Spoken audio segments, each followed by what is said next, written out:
നാമം ജപായനം പുണ്യം നിരുപമദീപാങ്കുരം പോലെ സ്വരശ്രുതിലയവരമതുലം ദീവാങ്കണം മോക്ഷസംഗീതസാരം നീളും വഴിത്താരയിൽ ജീവതാരം മന്ത്രാലാപം മായാവിൻ നിൻ പ്രസാദം. ദീപം ദീപം ദീപം. ഏവർക്കും സന്ധ്യാദീപത്തിലേക്ക് സ്വാഗതം.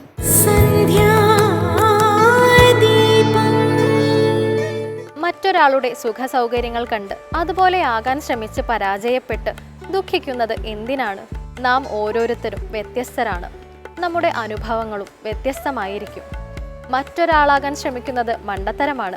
പിന്നെ നല്ല ശീലങ്ങൾ അനുകരിക്കാം എന്നു മാത്രം. എങ്കിലും ഫലം വ്യത്യസ്തമായിരിക്കും. നമ്മൾ നമ്മളായി തന്നെ ജീവിക്കുക. കീർത്തനങ്ങൾ ചിലർ പാടുമ്പോൾ നാം അറിയാതെ അതിൽ ലയിച്ചു പോകും. ഈശ്വരന്റെ സാന്നിധ്യം നാം അനുഭവിച്ചറിയും. പഴയകാലത്തെ പല സംഗീതജ്ഞരും ശ്രോതാക്കൾക്ക് ഈശ്വര സാമീപ്യത്തിന്റെ അനുഭൂതി പകർന്നു കൊടുത്തിട്ടുണ്ട്. ഇനി ഇന്നത്തെ സന്ധ്യാനാമത്തിന്റെ സമയമാണ്. കേൾക്കാം.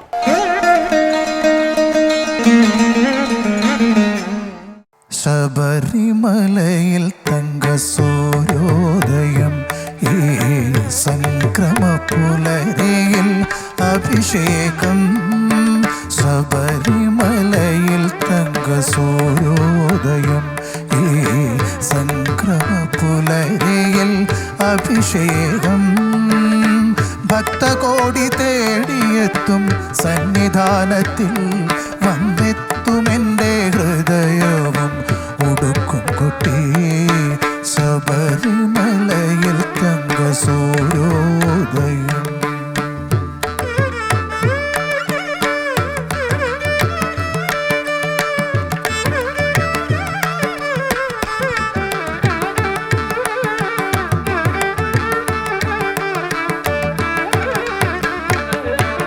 രക്തം ചാർത്തിയ നിൻ തിരുമാറിൽ ദശ പുഷ്പങ്ങൾ അണിയും നിൻ തിരുനടിയിൽ അയ്യപ്പ തൃപ്പാദ പത്മങ്ങളിൽ ഈ നെയ്യഭിഷേകമൊരു പുണ്യദർശനം. ഈരേഴുലകിനും അധിപതിയാമെന്നയ്യപ്പ എന്നിൽ കാരുണ്യാമൃതതീർത്ഥം ചൊരിയണമയ്യപ്പ. അയ്യപ്പ ശരണമയ്യപ്പ. അയ്യപ്പ ശരണമയ്യപ്പ. ശബരിമലയിൽ തങ്കസൂര്യോദയം.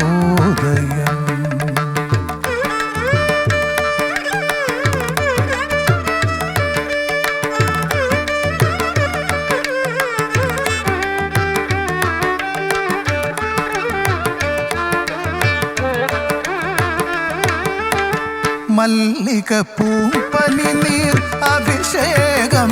ഭക്തമാനസ പൂതേനുറവാൽ അഭിഷേകം. നിറച്ച പഞ്ചാമൃതത്താൽ അഭിഷേകം. നിത്യശോഭയണിയുന്നു നിന്ദേഹം. ഈരേഴുലകിനും അധിപതിയാമൻ അയ്യപ്പ എന്നിൽ കാരുണ്യാമൃതതീർത്ഥം ചൊരിയണമയ്യപ്പ. അയ്യപ്പ ശരണമയ്യപ്പ. അയ്യപ്പ ശരണമയ്യപ്പ. ശബരിമലയിൽ തങ്കസൂര്യോദയം.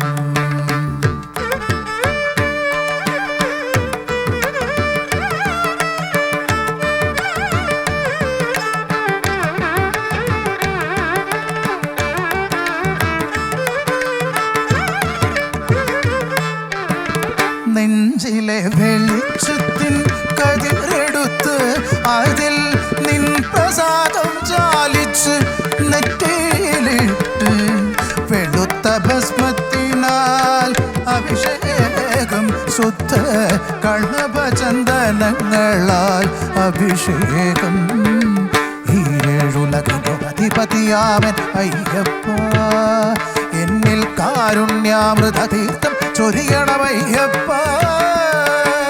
അയ്യപ്പ ശരണമയ്യപ്പ അയ്യപ്പ ശരണമയ്യപ്പ ശബരിമലയിൽ തങ്ക സൂര്യോദയം ഈ സംക്രമ പുലരിയിൽ അഭിഷേകം ഭക്തകോടി തേടിയെത്തും സന്നിധാനത്തിൽ വന്നെത്തുമെൻ്റെ ഹൃദയവും ഉടുക്കും കുട്ടി അയ്യപ്പ ശരണമയ്യപ്പ അയ്യപ്പ ശരണമയ്യപ്പ അയ്യപ്പ ശരണമയ്യപ്പ അയ്യപ്പ ശരണമയ്യപ്പ ശരണമയ്യപ്പ ശരണമയ്യപ്പ. ഈശ്വരനിലേക്ക് അടുക്കാനുള്ള നവഭക്തി മാർഗങ്ങളുണ്ട്. ഇതുമായി ബന്ധപ്പെട്ട നിരവധി കഥകൾ പുരാണങ്ങളിൽ കാണാം. ഇന്നത്തെ കഥയമമയിൽ പ്രഹ്ലാദന്റെ ഭക്തിമാർഗമാണ് വിഷയം. കേൾക്കാം. എല്ലാവർക്കും ഹൃദയം നിറഞ്ഞ നമസ്കാരം. കഥയമമ്മയുടെ ഇന്നത്തെ അധ്യായത്തിലേക്ക് ഹാർദമായ സ്വാഗതം. വൈശാഖമാസത്തിലൂടെയാണ് നമ്മൾ കടന്നുപോയിക്കൊണ്ടിരിക്കുന്നത്. വൈശാഖമാസം സനാതനധർമ്മ വിശ്വാസികളെ സംബന്ധിച്ചിടത്തോളം ഒരു പുണ്യമാസമാണ്. ഭഗവാൻ നാരായണനെ ആരാധിക്കുക എന്നുള്ളതാണ് ഈ സമയത്ത് അഭികാമ്യം. അദ്ദേഹത്തിൻ്റെ വിശേഷപ്പെട്ട അവതാരങ്ങൾ ഉണ്ടായിട്ടുള്ള സമയം കൂടിയാണ് വൈശാഖമാസം. അക്ഷയതൃതീയ നമ്മൾ നേരത്തെ പറഞ്ഞു. ബലരാമസ്വാമിയുടെയും പരശുരാമസ്വാമിയുടെയും അവതാരം ഉണ്ടായത് അക്ഷയതൃതീയ ദിവസമാണ്. ഇതേ വൈശാഖ മാസത്തിൽ തന്നെ ഭഗവാന്റെ ഒരു തിരു അവതാരം വരുന്നുണ്ട്. അത് മറ്റൊന്നുമല്ല, നരസിംഹ ജയന്തിയാണ്. അത് നാളെയാണ്. അപ്പം നരസിംഹ ജയന്തിയിലേക്ക് നമ്മൾ പോകുന്നതിന് മുമ്പായിട്ട് ഇന്നേ ദിവസം നരസിംഹ ജയന്തിയുടെ തലേന്ന് തീർച്ചയായിട്ടും നമ്മൾ കേട്ടിരിക്കേണ്ട ഒരാളെക്കുറിച്ചാണ് ഇന്നത്തെ അധ്യായത്തിൽ നമ്മൾ ഉൾപ്പെടുത്തിയിട്ടുള്ളത്. മറ്റാരും തന്നെയല്ല, നരസിംഹസ്വാമി പ്രകടമാവാൻ കാരണമായിട്ടുള്ള സാക്ഷാൽ ഭക്തപ്രഹ്ലാദന്റെ നവധാഭക്തി സങ്കല്പത്തെക്കുറിച്ചാണ് ഇന്നത്തെ അധ്യായത്തിൽ നമ്മൾ സംസാരിക്കുന്നത്. പണ്ട് ഈ ഒരു രാജസൂയ യാഗമൊക്കെ നടക്കുന്ന സമയത്ത് യുധിഷ്ഠിരൻ എപ്പോഴൊക്കെയോ നാരദ മഹർഷിയോട് ചോദിക്കുന്നുണ്ട്, ഭഗവാൻ, ഈ നാരായണൻ വിളിക്കുന്ന ആൾക്ക് അസുരന്മാരോടൊരു വിപ്രതിപത്തിയും ദേവന്മാരോടൊരു അതിയായിട്ടുള്ള താല്പര്യവും ഇല്ലേ മഹർഷേ? ഈ ഭഗവാൻ ദേവന്മാർക്ക് എന്തെങ്കിലും ആവശ്യം വന്നു കഴിഞ്ഞാൽ അദ്ദേഹം ചാടി പുറപ്പെട്ട് ഇറങ്ങും. അസുരന്മാർക്ക് അത്ര അധികം ഭഗവാൻ വേണ്ട രീതിയിൽ വാരിക്കോരി കൊടുക്കുന്നുണ്ടോ എന്നെനിക്കൊരു സംശയം. ഈ ഭഗവാന് പക്ഷാഭേദം ഉണ്ടോ എന്ന് എനിക്കൊരു സംശയമുണ്ട് എന്ന് ശ്രീനാരദ മഹർഷിയോട് യുധിഷ്ഠിരൻ പറയുന്നതായിട്ടൊരു സന്ദർഭം ഭാഗവത്തിൽ ആചാര്യന്മാർ വ്യാഖ്യാനിക്കാറുണ്ട്.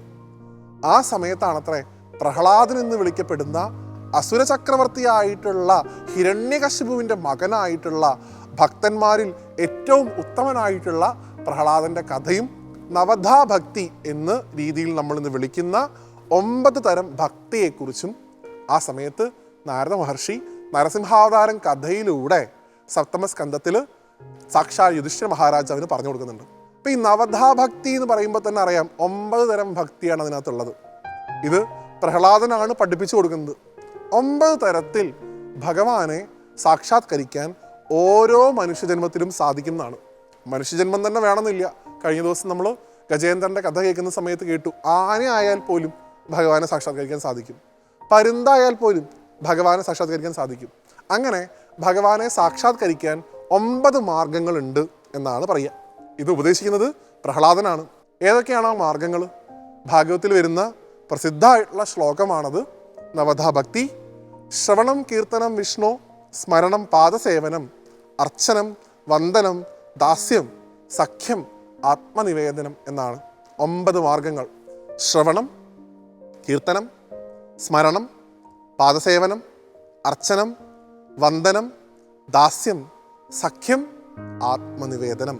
ഇങ്ങനെ 9 മാർഗങ്ങളിലൂടെ ഭഗവാനെ സാക്ഷാത്കരിക്കാൻ ഏതൊരാൾക്കും സാധിക്കും എന്നാണ് പറയുക. ഈ 9 മാർഗങ്ങളിലൂടെ സഞ്ചരിച്ച് എന്ന് വെച്ചാൽ ശ്രവണത്തിൽ തുടങ്ങി ആത്മസമർപ്പണത്തിൽ എത്തുന്ന തരത്തിൽ ഒരു വഴിയായിട്ട് അതിനെ എടുത്ത് സഞ്ചരിച്ചാലും ഭഗവാനെ സാക്ഷാത്കരിക്കാൻ സാധിക്കും. ഓരോന്നിലൂടെ നമുക്ക് സ്വതന്ത്രമായി സഞ്ചരിച്ചാലും ഭഗവാനെ സാക്ഷാത്കരിക്കാൻ സാധിക്കുമെന്ന് തെളിയിച്ചിട്ടുള്ള നിരവധിയായിട്ടുള്ള മഹാത്മാക്കളുടെ കഥയും ഇതേ ശ്രീമദ് ഭാഗവത്തിൽ പറയുന്നുണ്ട്. അപ്പോൾ ഒന്നാമത്തെ തന്നെ പ്രഹ്ലാദൻ പറയുന്നു നോക്കൂ, നവധാഭക്തിയിൽ 1 ശ്രവണമാണ്, കേൾക്കുക എന്നുള്ളതാണ്. ഇന്നത്തെ തലമുറയിലുള്ള കുട്ടികൾക്ക് സാധിക്കുന്ന അത്രയും ഭഗവാന്റെ കഥകൾ പറഞ്ഞു കൊടുക്കാൻ നമ്മൾ സമയം കണ്ടെത്തണം. ശ്രവണത്തിലൂടെയാണ് ഭഗവാനെ മനസ്സിൽ ഉറപ്പിക്കാൻ സാധിക്കുകയുള്ളൂ. അതിനാണ് വൈശാഖ മാസക്കാലത്ത് ഭാഗവത സപ്താഹങ്ങൾ ഉൾപ്പെടെയുള്ള ഭഗവാന്റെ കഥകൾ പ്രചരിപ്പിക്കുന്ന യജ്ഞങ്ങൾ നാട് മുഴുവൻ നടക്കുന്നത്. ശ്രവണമാണ് ഏറ്റവും പ്രധാനം. ഗുരുവായൂരപ്പൻ എങ്ങനെയാണ് ഒരാളുടെ മനസ്സിൽ പ്രകടമാവുക എന്ന് ചോദിച്ചപ്പോൾ മഹാത്മാക്കൾ പറയാറുണ്ട്, ഭഗവാൻ മനസ്സിനകത്തേക്ക് പ്രവേശിക്കുന്നത് ചെവികൾക്കുള്ളിലൂടെയാണത്രേ, ശ്രവണത്തിലൂടെ.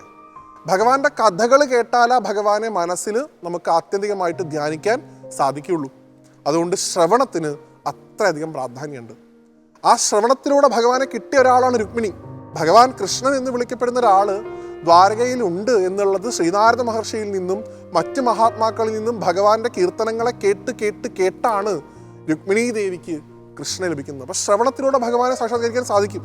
ഇങ്ങനെ ഓരോ മാർഗങ്ങളിലൂടെയും ഭഗവാനെ സാക്ഷാത്കരിക്കുക.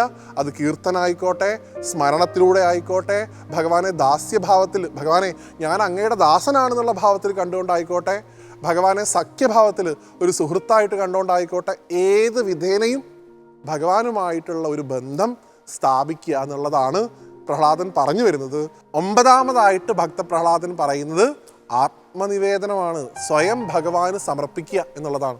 ഇപ്പം നമ്മളെപ്പോഴും കേരളീയ പാരമ്പര്യത്തിൽ ശ്രീധർമ്മശാസ്താവിൻ്റെ കാര്യം പറയുമ്പോൾ നമ്മൾ ഇടയ്ക്കിടയ്ക്ക് ഉപയോഗിക്കുന്ന ഒരു വാക്കുണ്ടല്ലോ, തത്വമസി. അത് ഞാൻ തന്നെയാകുന്നു. എന്താണോ ഞാൻ അന്വേഷിച്ചു പോകുന്നത് അത് ഞാൻ തന്നെയാകുന്നു, അല്ലെങ്കിൽ തിരിച്ച് അത് നീ തന്നെയാകുന്നു. ആ ഭാവമാണ് ഈ ആത്മനിവേദനം എന്ന് പറയുന്ന ഭാഗത്തിൽ വരുന്നത്. ഞാൻ തന്നെയാണ് ഭഗവാന് സമർപ്പിക്കേണ്ട ഏറ്റവും വിശേഷപ്പെട്ട വസ്തു എന്നുള്ള ഭാവത്തിൽ തന്നെ ഭഗവാന് സമർപ്പിക്കുക. 9ാമത്തേതായിട്ടുള്ള ആത്മനിവേദനം അത് ചെയ്തിട്ടുള്ള ആളാണ് പ്രഹ്ലാദൻ. ഓരോ ഭക്തിയുടെ രീതിയിലും നമുക്ക് ഓരോരോ ഉദാഹരണങ്ങളെ കാണാൻ സാധിക്കും.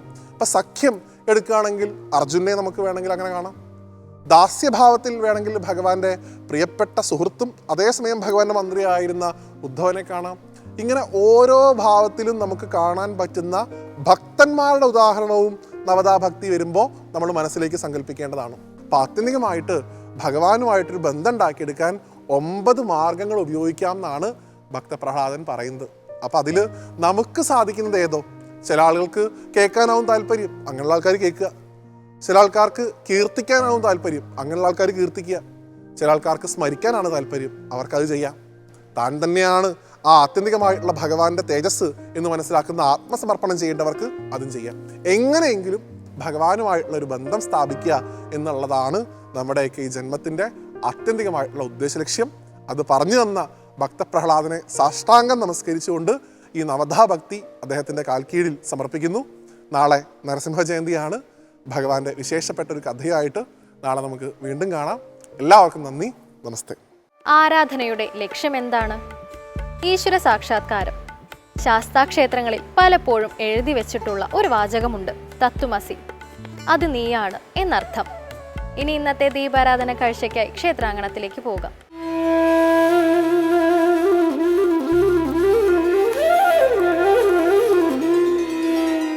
കൃഷ്ണ ഹരേ ജയ കൃഷ്ണ ഹരേ. ഇടുക്കി ജില്ലയിൽ തൊടുപുഴയിലാണ് കോലാനി എന്ന ദേശം സ്ഥിതി ചെയ്യുന്നത്. പാല വൈക്കം വഴിക്ക് പടിഞ്ഞാറ് വശത്തായി സ്ഥിതി ചെയ്യുന്ന ഈ നാട് പ്രകൃതി ദേവിയുടെ ചൈതന്യം നിറഞ്ഞ സുന്ദര ഭൂമിയാണ്.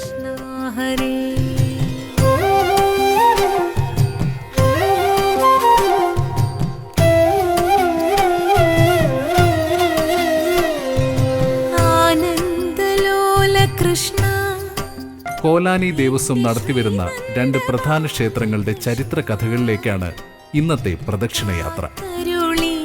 കൃഷ്ണ കണി കണ്ടൊരൻ ശ്യാമകൃഷ്ണ നീലാംബുജാക്ഷ കൃഷ്ണ എന്നും നീ തന്നെ രക്ഷ കൃഷ്ണ സന്ധ്യാസമീരനാം സൗഭാഗ്യദായക. ദ്വാപരയുഗ കാലത്തോളം പഴക്കമുള്ള ക്ഷേത്രമാണ് കോലാനി ശ്രീകൃഷ്ണസ്വാമി ക്ഷേത്രം. പഞ്ചപാണ്ഡവരിൽ ശ്രീ ഭീമസേനാൽ പ്രതിഷ്ഠിക്കപ്പെട്ട ചതുർബാഹുവായ പ്രതിഷ്ഠയിലാണ് ശ്രീകോവിലിനുള്ളിൽ ശ്രീകൃഷ്ണ ചൈതന്യം നിറയുന്നത്.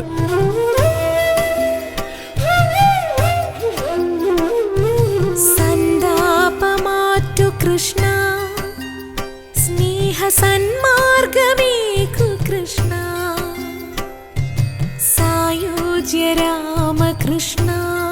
പഞ്ചപാണ്ഡവർ വനവാസകാലത്ത് ഭാരതത്തിന്റെ പല ദേശങ്ങളിൽ സഞ്ചരിക്കുകയും നിരവധി ക്ഷേത്രപ്രതിഷ്ഠകൾ നടത്തിയെന്നും ചരിത്രം പറയുന്നുണ്ട്.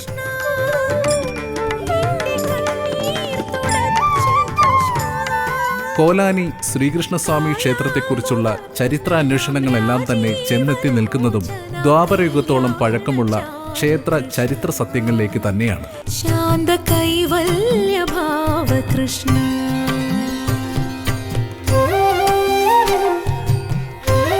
ഭഗവാന്റെ മുരളീഗാനം കേൾക്കുന്നത് പോലെ തന്നെയുള്ള പുണ്യമാർന്ന അനുഭവമാണ് കോലാനി ശ്രീകൃഷ്ണസ്വാമി ക്ഷേത്ര ദർശനം നമുക്ക് നൽകുന്നത്. ഇവിടുത്തെ ഓരോ അംശങ്ങളിലും ഭഗവത് ചൈതന്യം നിറഞ്ഞു നിൽക്കുന്നത് പോലെ.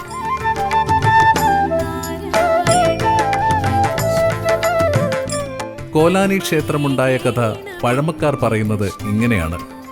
പഞ്ചപാണ്ഡവർ വനവാസകാലത്ത് ഇവിടെ എത്തുകയും പ്രകൃതി ഭംഗിയാർന്ന വനപ്രദേശമായ ഇവിടം കുറേ ദിവസത്തേക്ക് വാസസ്ഥലമാക്കുകയും ചെയ്തു. ഗോവിന്ദ ഗോപനാം വേദാന്ത വല്ലഭ ഗുരുവായൂർ ഒരു ദിവസം പഞ്ചപാണ്ഡവർ 5 ദിക്കിലേക്കും ഓരോരുത്തരായി യാത്ര തിരിച്ചു. പാണ്ഡവരിൽ രണ്ടാമനും വായുപുത്രനുമായ ഭീമസേനൻ ഇന്ന് കോലാനി ശ്രീകൃഷ്ണസ്വാമി ക്ഷേത്രം നിൽക്കുന്നിടത്ത് എത്തിച്ചേരുകയും പാണ്ഡവരുടെ ഇഷ്ടദൈവമായ വിഷ്ണു ഭഗവാന്റെ ചതുർബാഹുവായ പ്രതിഷ്ഠ ശ്രീകൃഷ്ണ സങ്കല്പത്തിൽ ഇവിടെ പ്രതിഷ്ഠിക്കുകയും ചെയ്തു. കാലാന്തരത്തിൽ പല രൂപമാറ്റങ്ങൾക്കും വിധേയമായി കോലാനി ശ്രീകൃഷ്ണസ്വാമി ക്ഷേത്രം ഇന്നത്തെ സ്ഥിതിയിൽ എത്തിച്ചേർന്നുവെന്നാണ് വിശ്വസിക്കപ്പെടുന്നത്. മറ്റ് 4 ദിക്കുകളിലേക്ക് പോയ ഭീമസേനന്റെ 4 സഹോദരങ്ങളും ശ്രീകൃഷ്ണ സങ്കല്പത്തിൽ 4 ദിക്കുകളിലും 4 ചതുർബാഹു വിഗ്രഹങ്ങളും പ്രതിഷ്ഠിച്ചു. തൊടുപുഴ, മുട്ടം, ഇടവെട്ടി, പെരുമ്പള്ളിച്ചിറ എന്നീ ശ്രീകൃഷ്ണ ക്ഷേത്രങ്ങളാണ് ഇവ. വൈശാഖ മാസത്തിൽ ഈ 5 അമ്പലങ്ങളിലും ദർശനം നടത്തി പുണ്യം നേടുന്നതിനായി വിവിധ ദേശങ്ങളിൽ നിന്ന് ധാരാളം ഭക്തജനങ്ങൾ ഇവിടെ എത്തിച്ചേരുന്നു. ഇത് ഈ ദേശത്തെ പ്രശസ്തമായ 5 അമ്പല ദർശനമായി ഭക്തജനങ്ങൾ ആഘോഷിക്കുന്നു.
തൊടുപുഴ നഗരത്തിനോട് ചേർന്ന് തന്നെ ഏക്കർ കണക്കിന് വിസ്തീർണമുള്ള വനം.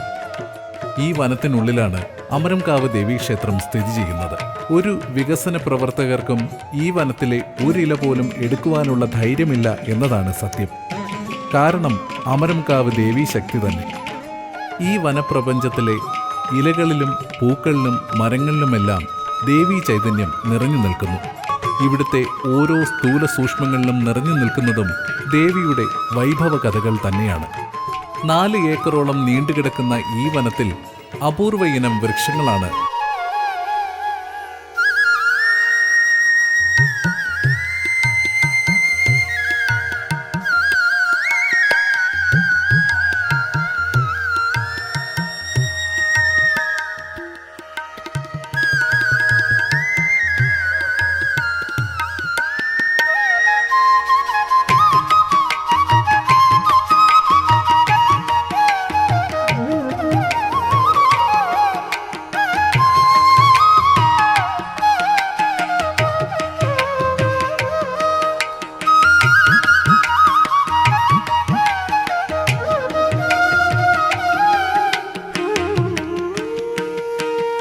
നിരവധി ജൈവവൈവിധ്യങ്ങൾ നിറഞ്ഞു നിൽക്കുന്ന ഈ വനം ഈ ദേശത്തിനെയാകെ പ്രകൃതി രമണീയമാക്കുകയും ഇവിടുത്തെ കാലാവസ്ഥയെ സന്തുലനാവസ്ഥയിൽ നിലനിർത്തുകയും ചെയ്യുന്നു. കോലാനി ദേവസ്വത്തിന്റെ കീഴിലുള്ള ഈ 2 ക്ഷേത്രങ്ങളും പണ്ടുകാലത്ത് ആഴ്വാഞ്ചേരി തമ്പ്രാക്കന്മാരുടെ നിയന്ത്രണത്തിലായിരുന്നു.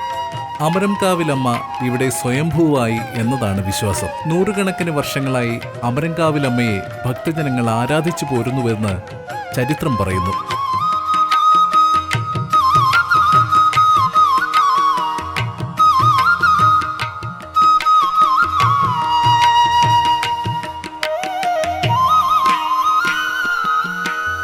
പണ്ടുകാലങ്ങളിൽ അമരംകാവ് ദേവീക്ഷേത്രത്തിനും കോലാനി ശ്രീകൃഷ്ണസ്വാമി ക്ഷേത്രത്തിനും ഒരേ മേൽശാന്തികൾ തന്നെയായിരുന്നു. പിൽക്കാലത്ത് 2 ക്ഷേത്രങ്ങളിലേക്കും ഓരോരോ മേൽശാന്തികളെ ആക്കുകയും ചെയ്തു.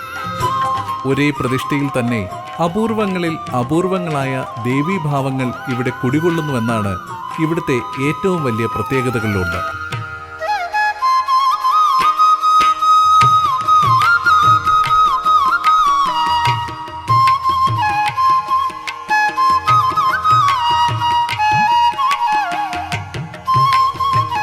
പണ്ടുകാലത്ത് നിരവധി ആചാരാനുഷ്ഠാനങ്ങൾ നിലനിന്നിരുന്ന അമരംകാവ് ദേവീക്ഷേത്രത്തിൽ ഇന്ന് ഈ ആചാരാനുഷ്ഠാനങ്ങളെല്ലാം ഒന്നിക്കുന്ന ഉത്സവമാണ് മീനപൂരം.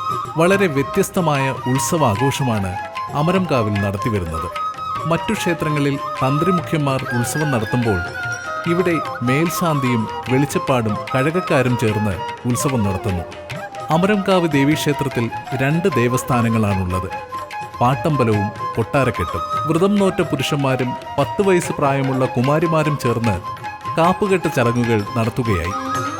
പാട്ടമ്പലത്തിൽ നിന്ന് താളമേളങ്ങളോടെ ഭക്തജനങ്ങൾ മീനപൂരത്തിനായി അമരംകാവിലേക്ക് യാത്ര തുടങ്ങുന്നു. കാപ്പുകെട്ടിയ ഭക്തജനങ്ങൾ കുംഭകുടങ്ങളുമായാണ് കാവിലേക്ക് വരിക. വ്രതശുദ്ധിയുള്ള സ്ത്രീകൾ താലവുമേന്തി പൂരത്തിനെ അനുഗമിക്കുന്നു. താലത്തിൽ നാളികേരവും മന്ദാരപ്പൂവും നെല്ലുമുണ്ടാകും. കുംഭകുടത്തിൽ നിറയ്ക്കുന്നത് അരിയും മഞ്ഞൾപ്പൊടിയും വേപ്പിലയുമാണ്.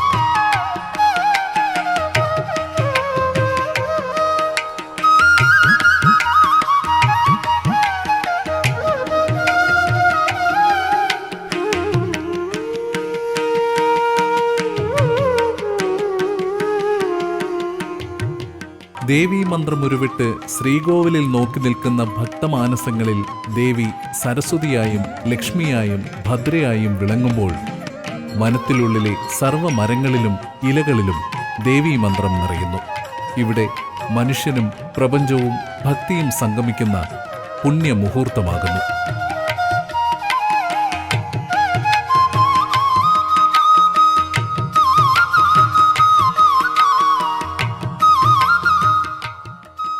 അമരംകാവിലെ ഉച്ചപൂജ കഴിഞ്ഞു.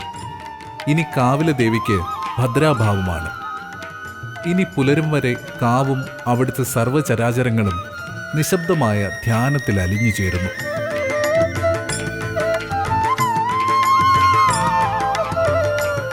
ഇവിടെ കോലാനി ശ്രീകൃഷ്ണസ്വാമി ക്ഷേത്രത്തിൽ ഇനി സായാഹ്ന പൂജയ്ക്കുള്ള ഒരുക്കങ്ങളാണ്.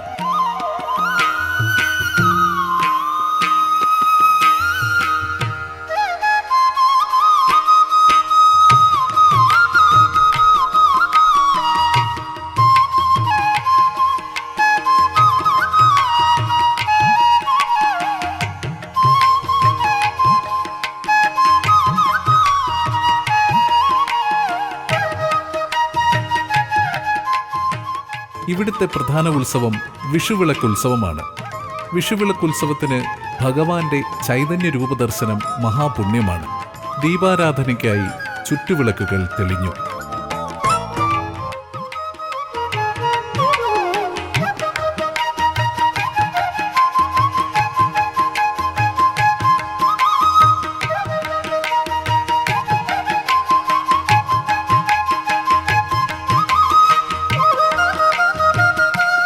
ഓരോ ദീപങ്ങളിലും നിറഞ്ഞു നിൽക്കുന്നത് കണ്ണൻ തന്നെയാണ്. കോലാനി ശ്രീകൃഷ്ണസ്വാമി ക്ഷേത്ര അന്തരീക്ഷത്തിൽ ഒരു ദ്വാപര സംഗീതം ഒഴുകി നിറയുകയായി. കണ്ണൻ പുഞ്ചിരി തൂകി ദീപാരാധനയായി. ഓരോ മനസ്സിലും കണ്ണൻ നിറഞ്ഞു.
പാദരക്ഷയുള്ളവന് മുള്ളിൽ കൂടി ഭയമില്ലാതെ നടക്കുവാൻ സാധിക്കുന്നതുപോലെ ആത്മജ്ഞാനമാകുന്ന പാദരക്ഷയുള്ളവന് ഭീതിജനകമായ ഈ സംസാരത്തിൽ കൂടിയും നിശങ്കം സഞ്ചരിക്കുവാൻ സാധിക്കുന്നതാണ്.